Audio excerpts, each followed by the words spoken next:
At alam kong kaya nyo. Bayan, yan ang sabi ko kanina. Pag nalaglag ka dyan, may hypnotize ka. Na dyan, puno lahat ng mga hypnotize dyan. Nakapasok.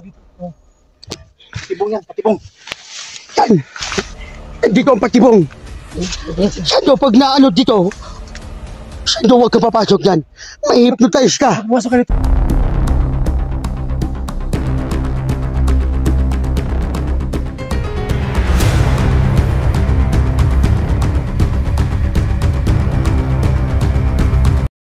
Si Lolo ko, kahit walang pa rin si Lolo. Balik dito.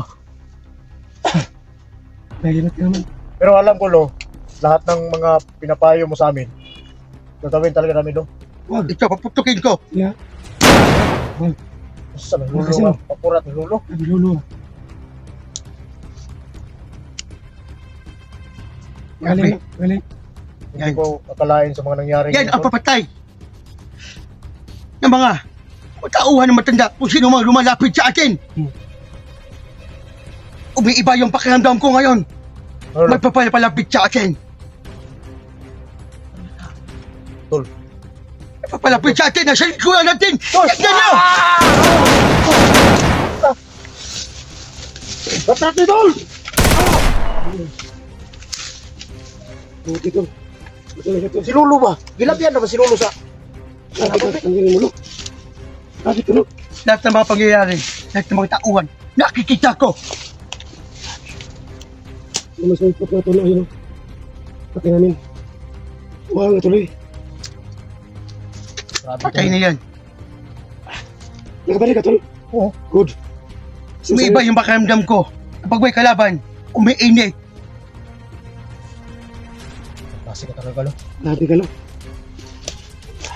Kaya lahat ng mga na-hypnotize, ako ang may makagamot sa kanila. Si Lolo lang. Sana si Johnny, makita natin. Kabila tayo. Wala.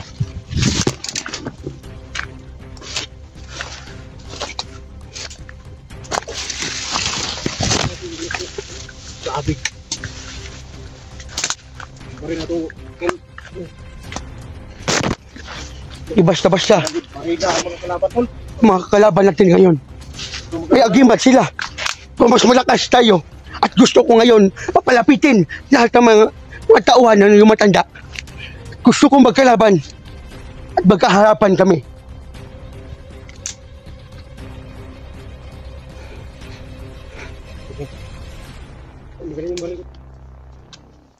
Napakaganda ng meeting ko ba rin, Tol?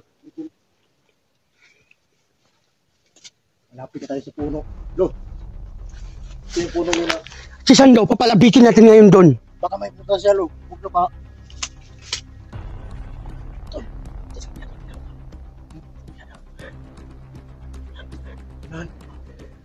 May nakamotor.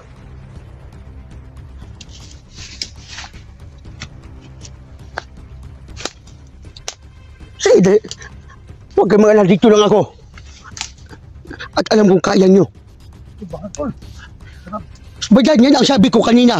Pag nalaglag ka dyan, may hypnotize ka. Na dyan, puno lahat ng mga hypnotize dyan. Nakapasok. Patibong yan, patibong. Yan. Dito ang patibong. Sando, pag naano dito, Sando, huwag kang papasok dyan. May hypnotize ka. Pumasok ka dito, ano mangyari? May hypnotize ka. Wala ka sarili mo, Tol. Wala ka sa sarili mo. Subuti, Tol ba? Nakita na, Tol ba? Nahulog, Tol. Kaya nakikita ko na yan at pinaalam ko lang sa iyo. Pinakita sa akin yan.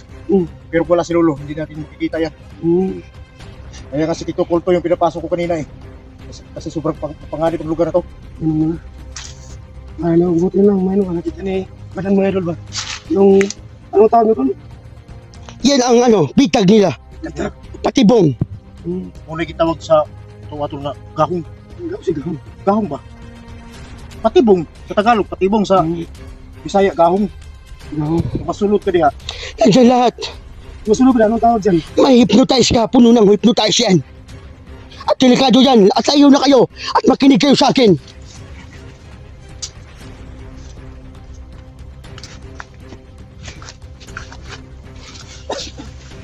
Sando, huwag kang humawak sa malaking puno na yan. Diyan, pag humawa ka niyan, Tol. ma-hypnotize ka. Laking puno yan. Umuyin, tol. Sinong ganito? Diyan, basta sabi ko sa'yo kanina. Hindi ako lalapit. Hindi ako lalapit, bro. Ano yun, tol? Damit. Huh? Alam kong malakas ang pangamoy mo. Si Badan, ipapaliwanag mo kung anong nandyan. Sando, huwag mong hawakan to. Wais na hamawakan mo to. May hypnotize ka. Ito ang nangyayari sa malaking hypnotize dito ngayon. Dito na lugar. Ay, mga tao. Sila Johnny na yata yan. Sabi namin nakamotor, tol. Sila Johnny na yata yan. May nasyon yan, tol. May nasyon yan. Alam mo, nandito tayo sa puno ng balik.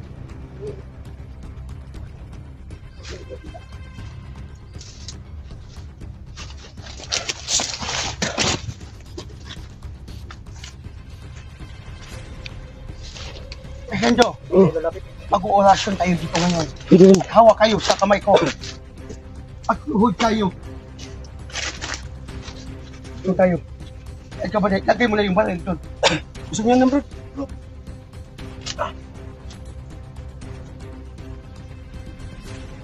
Para safety tayo. Wakad yung ulo mo. Ang kuang ka. Mo biya. Patulaton. Kukumuko. Layo nyo kami. Sa mga taong masasama. At kagaya ng mga tauhan na matanda. At sana ligtas kami ngayon. O alam namin na hindi kami basta makalabas dito na area. Kasi subang dami ng mga tauhan na matanda kung nagdadala ng malaking hypnotize. Lamat, tol. Ako'y lamat, no? Ito na. At saka ngayon, alis muna ako sa katawan ni Bugard. At subugay nyo na ang kasamahan nyo. Bilo, harap. Makausap namin si Bugay. Mag-ingat kayo at gagabahin ko kayo palagi. Salamat, lo. Tulbadan. Oy! Bert! Tulusando. Salamat, Tulo. Okay na, tol. Aming salamat, Tulo. Na ginagabayan nyo po kami. Aming salamat po talaga. Pero nagpasalamat ka na, tol. Doon kay ginawa ni Lolo sa'yo. Malaking tulong si Lolo sa ating paglaban dito. Kasi malagay tayo sa langanin ng si Lolo. Salamat, guys, na Yung dito, isa na lang. Sige yan. Magkati-hati tayo. Hindi ako madama. Thank you. Yes, sir. magsigarilyo ba na kayo? Oo. Hindi ako bawal sa akin yan. Guard, si Lolo ba? Hindi ba tayo mapanganib dito? Dito tayo nagpahinga? Hindi. Nakikita ko kanina. Kasi nag-relasyon kayo. Dito magagaling yung hypnotize eh. Hindi basta-basta makaanong hypnotize sa atin. Alam ko. Dahil sa kapangyarihan ni Lolo. Ginagabayan tayo sa kapangyarihan ni Lolo. Ito lang yung puno. Saan daw, pag mawala yung ano ko dito, at, pag lumalapit tayo dito, may hypnotize tayo tatlo. Sana iingatan ko to, na hindi to makawala sa, sa May katawan sabi ko, ko. tol. Ingatan mo yan, guard. Ang kinakatakutan ko lang, tol. Kapag tato tayo na hypnotize, Paano na? ano na? Diba? Hindi na natin yung hindi tayo mag-isip ng ganun kasi paano na lang yung mga kasama natin. Oo nga, kasi sa sarili ko, tol. Hindi natin alam yung mga pangyayari, tol. O, kaya magpasalamat tayo kay Lolo. Kaya ginabayan. Sobrang mapanganib ng lugar na to. Kasi kapag tato tayo na hypnotize, iwan ko lang. Dami silang lagi magbibiyak. Ganun na lang kasi sanay tayo sa kumbatan eh. Oo. So, kailangan Sanay tayo sa kumbatan. Si Bogart, malakas yung pinsa na kapangyarihan niya. So, mas lalo tayong tumitindi. Kailangan natin iwasan natin yung times na yun. Basta makinig lang tayo ni Lolo. Si Lolo lang yung nakakalam dito. O, kaya napadpad kami dito at dinadala kami ni Lolo kasi malaki. Madaming natin dito matutulungan. Magkitanong ako sa iyo, Bugard. Oo. Habang pumasok sa'yo si Lolo, ano pong nangyayari sa katawan mo? Hindi ba, Hindi. Ganito kasi yan. Kasi gusto kong unang malaman. Oo. Ganito. Yung po sa akin. Dulo. Simula ako na nag-commander, si Lolo, at saka yung demonyo nakasanib sa akin. Yung nagkalaban tayo dati noon, May demonyo yun. Nakasanib sa akin. ganun pala. Oo. Ay, ito yung sa akin. Kasi Noon ko, pagkatapos, kumakain ka ng kalayo, di ba? kumakain ako kalayo dati, yung apoy. Pagkatapos tinutulungan ako ni Lolo na makawala yung ano ko, yung demonyo ko na, mo dati, naalala mo dati, yung kulip-pula ko dito. Yun ang demonyo na sumasanib sa akin. Nasit Pero na bakit ako kasi sa'yo? bugat. Sino ko sa'yo nagkahuli? Ang nakahuli, ang nakapabago sa akin, yung kapatid ko, kasi yung silito. Yung... Dito pala. Yung kapatid mo, di ba? Hindi ko akala yung tulba na... Oo. Nakikita tayo dito, ba? Yung akala na makita dito. Okay. Kasi dinala ko ni Lolo dito. Kasi ang target talaga namin kanina, pagtulong doon sa Johnny. Kasi si Johnny, hindi na namin nakita sa area na yun.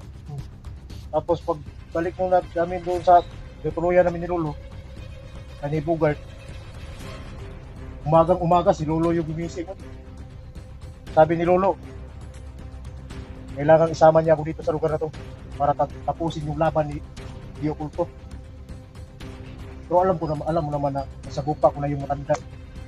Hindi ko talaga kaya. Sige, kung nasagupan natin ngayon. Grabe lakas yun. Kasi yung matanda na yun, isa yun sa dahilan sa mga hypnotize. Kung may nagbibigay man ng hypnotize, isa yun.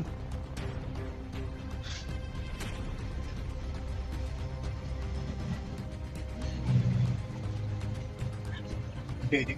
Dinglay yan sa puno. So, makita naman ako to. Hindi yung kiniklamat dito.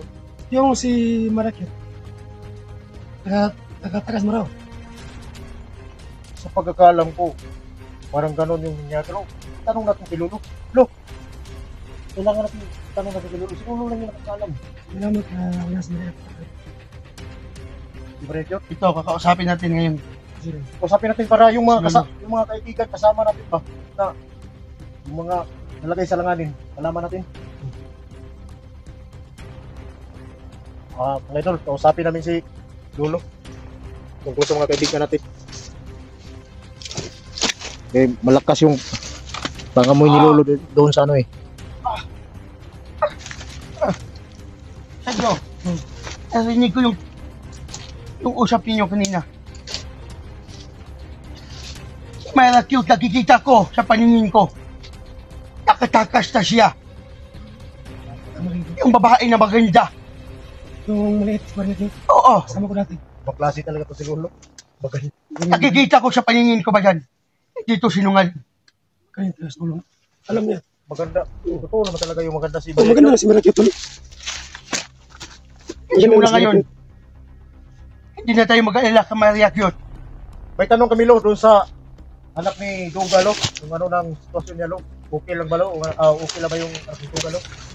Baka ano nang nangyari ba? Ngayon, yung anak ni Duga. Safety naman. At nakatago sila. Pero hindi pa nakuha ni Duga.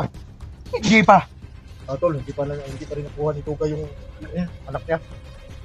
Hindi pa nakuha. Sige na.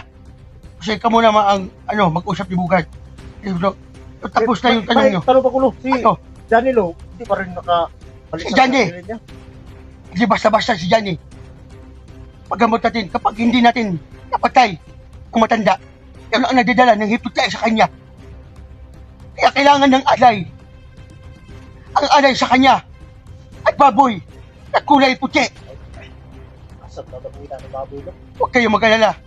Darating din ang panahon at para makuha natin si Johnny. Mag-alay tayo ng baboy. Yun lang. Saan ko yung baboy? Hindi, pwedeng manok Lo. Hindi man. Baboy talaga, madaming dugo. At dito natin ialay sa malaking puno na to. Linya lang yan. Sa malaking puno na to. Ano ko? Sa kong mukha tulong. Tapos na ba? O sige, usap mo na kayo ni Bugard. Sa ako na Tol. Ah, Ito. Wala sa... Narinig ko yung usapan nyo kanina ni Lolo. Bago dumako si Johnny. Sana mapatay niya yung matanda at pagkatapos mag-aalay tayo ng baboy. So saan tayo hanap niyan? At ayaw, ay tol. Pag nagalit si Lolo. Pag mag-alay tayo tapos Nakaw. ginakaw, Ano? hindi ka na siguro, hindi ka talaga kaalag. Kasi pag Alam ni Lolo, mag-alay, pag nahihiling nangakaw eh. tayo, Nahihilingi tayo eh. Kung mag-alay tayo. ayayari tayo ni Lolo. So ngayon, tol, hanggang natin ngayon. Relax mo tayo. So Cut muna tayo. Lahat na tayo tol.